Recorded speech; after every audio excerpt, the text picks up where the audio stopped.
एक स्पीक के काबिल एहतराम सामीन और नाजरीन, अस्सलाम वालेकुम। उम्मीद है आप सब खैरियत से होंगे। दोस्तों, हम में से बहुत से लोग ऐसे हैं जिन्होंने कभी भी समंदरी सफर नहीं किया।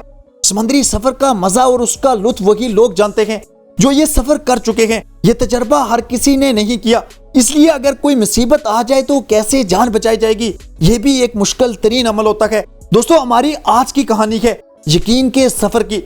हुआ कुछ यूं कि एक मुर्तबा एक मियाँ बीवी बहरी जहाज पर निकल खड़े हुए। जहाज कई दिन तक पुरसुकून अंदाज में चलता रहा, मगर समंदर के सुकून में भी कभी कभी बहुत खौफनाक तूफान छुपा होता है। इस बार भी ऐसा ही हुआ और समंदर में तूफान आ गया। हवाएं मुखालिफ सिमत हो गई और मौजों के तलातम ने सब कुछ उल्ट कर रख दिया। तूफान से समंदरी पानी काफी हद तक जहाज के अंदर आ गया। जहाज पर मौजूद मुसाफिरों के चेहरे पर तो परेशानी थी ही। जहाज का कप्तान भी अपनी परेशानी न छुपा सका। कप्तान ने मुसाफिरों से साफ साफ कह दिया कि मौजूदा हालात में तो अल्लाह ताला की तरफ से कोई मौजज़ा ही हमारे जहाज और हमें बचा सकता है। कप्तान की ये बात सुनकर मुसाफिरों के दिलों में रही सकी उम्मीदें भी दम तोड़ चुकी थी। मौत को करीब पाकर हर शख्स खौफज़दा था। उस आदमी की बीवी पर तो जुनूनी कैफियत तारी हो चुकी थी। उसे तो कुछ भी नहीं सूझ रहा था कि क्या करे। हर तरफ रोती चीखती घूम रही थी। आखिरकार भागते हुए अपने खामद के पास जा पहुंची कि शायद वही निजात का कोई बेहतर हल जानता हो। ये देखकर तो उससे और भी तश आ गया कि गिरदो नवा में मुसाफिरों की आव पुकार से मची क़यामत से लातल्लक उसका खामद हस्बे साबक पुरसुकून तरीके से बैठा हुआ है।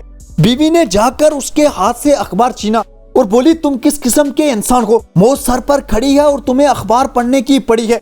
यहाँ लोग चीख चिल्ला रहे हैं और तुम सुकून से अखबार का मजा ले रहे हो। वो शख्स एकदम उठ खड़ा हुआ। अब उसकी आंखों और चेहरे पर गुस्से के आसार दिखाई दे रहे थे। उसने अपनी जेब से खंजर निकाला और अपनी बीवी के गले पर रखकर खुश्क लहजे में उससे पूछा, अब बताओ तुम्हें इस खंजर और मुझसे डर लग रहा है या नहीं? इस कहानी के आगे बढ़ने से पहले अगर आपने अभी तक ये हमारी वीडियो लाइक नहीं की तो कर दें। न्यू आने वाले नाजरीन एक स्पीक को सब्सक्राइब कर दें और बेल आइकन पर जरूर क्लिक करें। यह आपका हमारे लिए सबसे बेहतरीन तोहफा है।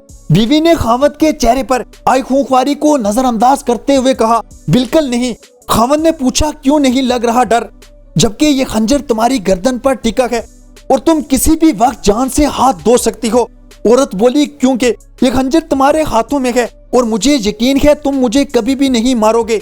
तुम मुझसे प्यार करते हो, हम जिंदगी के साथी हैं, इसलिए तुम मुझे नहीं मार सकते। अब के उस शख्स ने मुस्कुराते हुए खंजर हटा लिया और बोला, बिल्कुल तुम्हारी तरह मैं भी हूँ। ये खूंखार और पुरखैबत मौजे उस हस्ती के हाथों में है जो मुझसे प्यार करता है और मुझे उन हाथों पर भरोसा है कि वो कभी भी मुझ पर मेरी बर्दाश्त से ज्यादा बोझ नहीं डालेगा। फिर डरना किस बात का? वो जात पाक इन सब मौजों और तूफानी हवाओं पर मुकम्मल तसल्लत और काबू रखता है, इसलिए मैं नहीं डरता और न डरूंगा। चंद ही घंटों में तूफान थम चुका था। उस यकीन की डोर में उन सब लोगों की जिंदगी किनारे लग गई। प्यारे दोस्तों, अगर हम भी जिंदगी की मौजों से लड़ते लड़ते थक गए हैं और हालात की आंधियों के मानत आपको मुखालिफ सिमत धकेल रखेंगे, तो अल्लाह ताला पर भरोसा रखें।